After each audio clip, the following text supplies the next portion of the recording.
Okay, guys.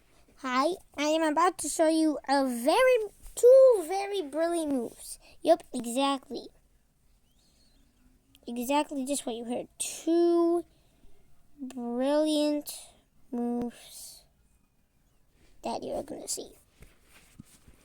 So my opponent starts with d4, queen's pawn opening. And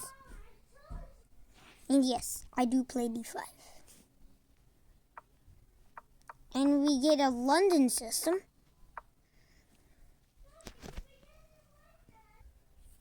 So c3 is obviously excellent.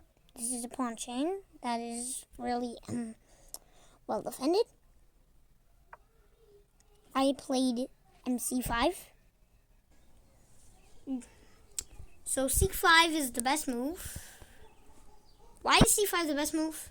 Look, first of all, you're putting the pressure on this pyramid, which is really well. Except that I forced this bishop to go back to g3, which kind of makes this structure a little bit more boring. Bishop d3. So, this. We traded, and then queen b6. What does queen b6 do? Threatens b2. And this. My opponent doesn't see that, and I take. Knight d2 is the best move. Why is knight d2 the best move? Because if you go here, yes, you are defending your rook, but what about your knight? Right? Right? You're defending your rook, but your knight is just there. But if you play knight to d2, the queen is defending both. And there's no overloading thing. That's only if they're like two attackers. Like one with the rook and one with the rook and then one with the knight when it comes here. And then we get this. And then I blundered. c4, I do not understand why it's a blunder. This is why. It's rook c1, queen a3, g5, knight b d7. Why do I play knight b d7? Can't I just play knight e8? Why? Oh, it's blundered. It's a blunder because if bishop takes h7. And then you get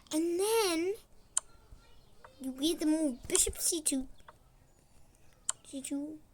and you sacrifice the rook. Because when you take this, mate. So that's why I can't just play 98. Oh my god, imagine if my opponent would find that. Oh my god. A rook sacrifice. Ooh. I'm so lucky my opponent didn't see that.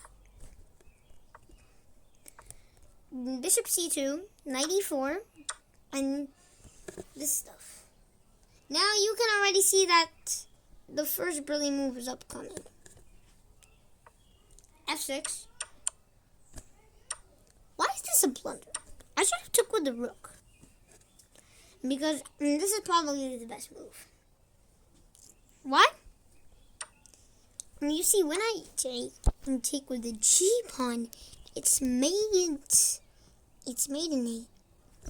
And why?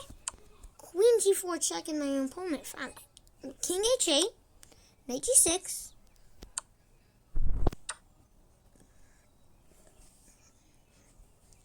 And then this.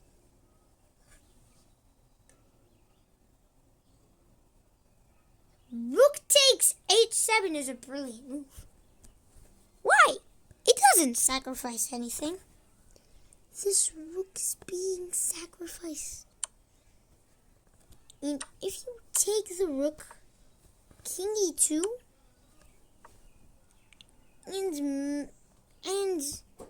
and this mate is unstoppable,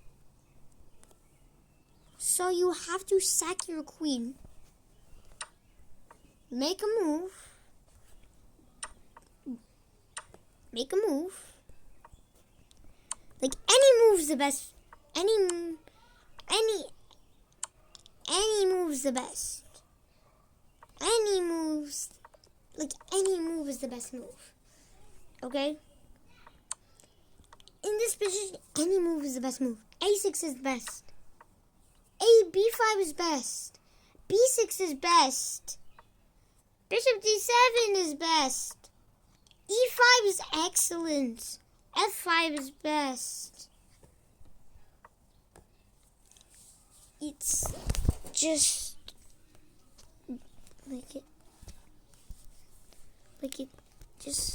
why is E5 excellent?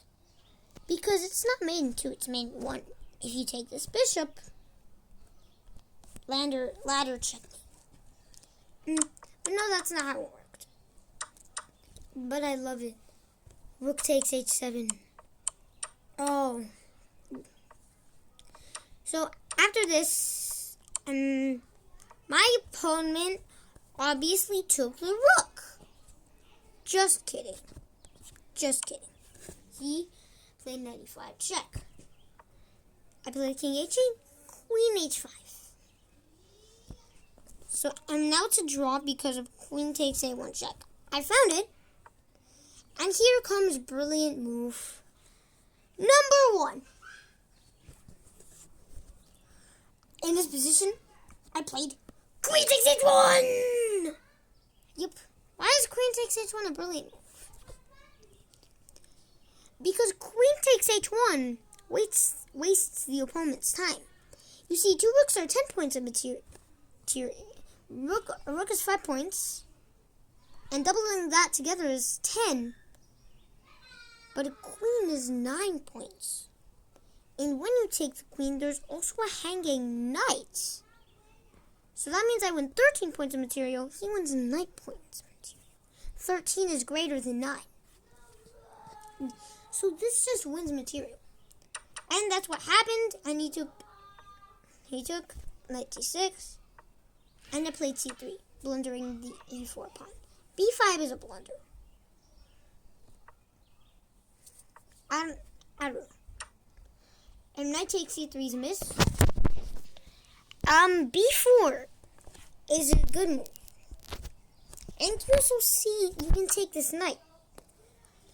It's a mistake. Because in this position, I played b takes c3! How is that a brilliant move? You see this rook that's hanging. It's maintenance. It's mate in 16. And I almost found it without any breaks. Just one break. Because of this. Check. This is check. And attack the queen. Oh. And it's... I followed the game to checkmate. This was an absolutely crazy game. Just to look at this. Look at this. The eval bar went. Look. We can just go all the way back just to see this mania come. So first we got a London opening. And then we got middle game mania.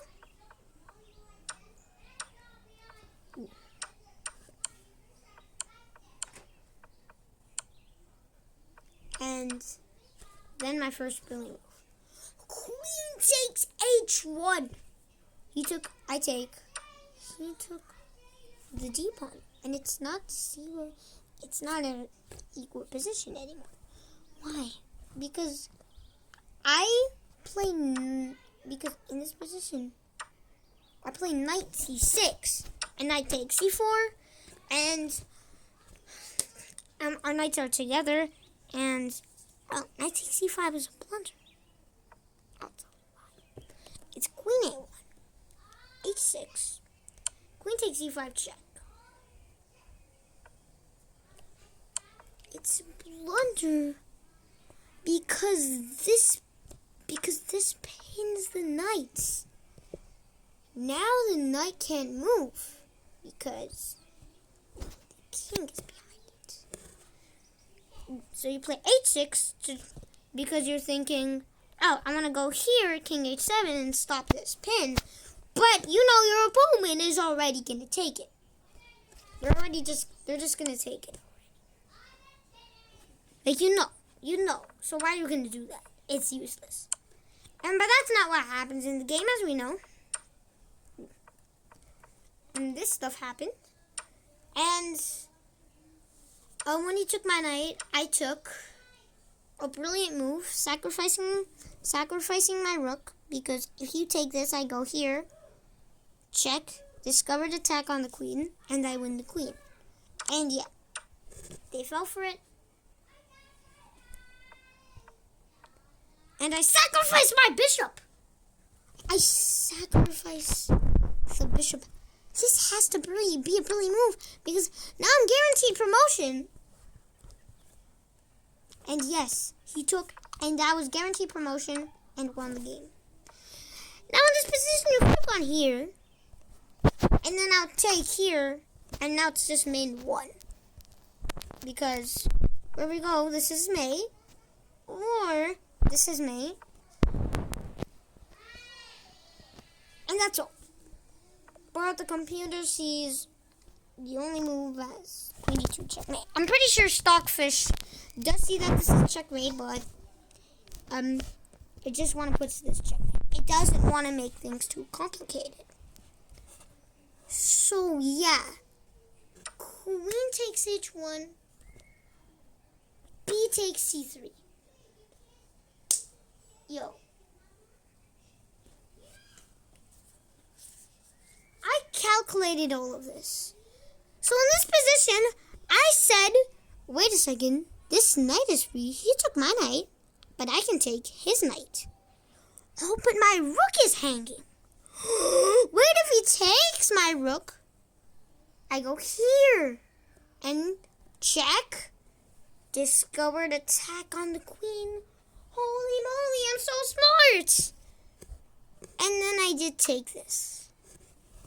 That's how B takes it. I got it. And checkmate.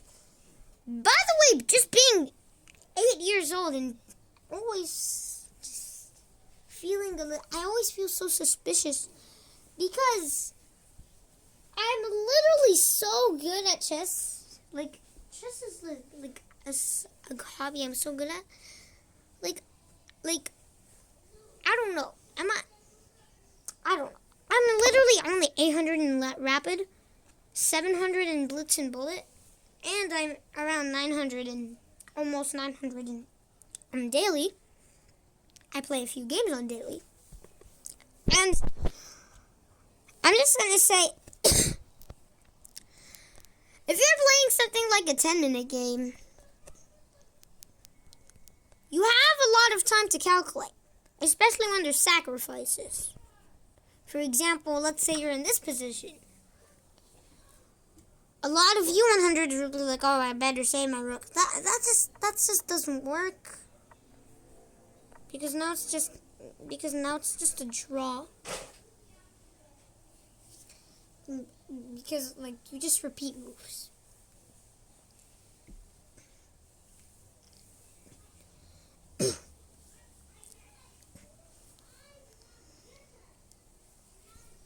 Like this is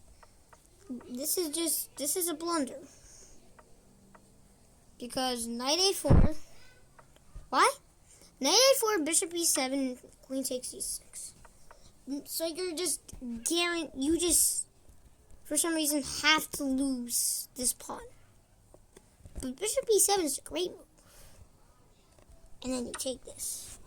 So at least you get the better accuracy. Oh! No, queen takes e6 is a great move. Okay, you go rook e8. Oh, rook e8 is an inaccuracy. Why am I saying rook e8? Because the rook on the b file went to e8, while the rook on the f file could also go on e8. So that's why we say rook b8. And it's an inaccuracy. They could just go here. Oh!